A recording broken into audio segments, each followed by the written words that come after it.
Hi friends, welcome to A to Z pet grooming. ఇక్కడ చూస్తున్నా friends, ఈ పిల్లిని చూడంగానే అయితే నాకు కళ్ళండా ఏడుపు వచ్చింది. ఎందుకంటారా, ఈ పిల్లిని అయితే కుక్క కరిచింది ఫ్రెండ్స్.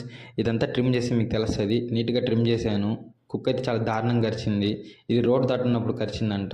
దయచేసి పిల్లలు సాగే వాళ్ళు కొంచెం జాగ్రత్తగా ఉండండి ఫ్రెండ్స్. ఇవి నోరులేని జీవాలు, వీటికి మనం తప్ప ఇంకెవరం లేము. దయచేసి ఈ వీడియో కానీ నచ్చితే లైక్ చేయండి, షేర్ చేయండి, అలాగే మా పేజ్ని ఫాలో అవ్వండి ఫ్రెండ్స్. ఈ పిల్ల అయితే మన షాప్కి అయితే వచ్చింది గ్రూమింగ్ కోసం. నీట్గా హెయిర్ ట్రిమ్ చేసాము, అలాగే ఇయర్స్ క్లీన్ చేసి, నెయిల్స్ కట్ చేసి, బాతింగ్ చేపించి, టిక్స్ రాకుండా టిక్ పౌడర్ వేసాము, నీట్గా దువ్వేసి బ్లో పట్టేసాము. దయచేసి ఫ్రెండ్స్, పిల్లని అయితే జాగ్రత్తగా చూసుకోండి.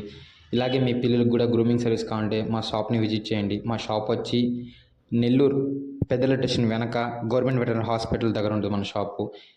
ఇలాగే మీ డాగ్స్ సంబంధించిన, అలాగే క్యాట్ సంబంధించిన ఇన్ఫర్మేషన్ కోసం మా పేజ్ని ఫాలో అవ్వండి. చూడండి ఫ్రెండ్స్, ఎంత క్యూట్గా ఉందో. ఇలాంటి పిల్లని జాగ్రత్తగా చూసుకోండి ఫ్రెండ్స్. Thank you friends.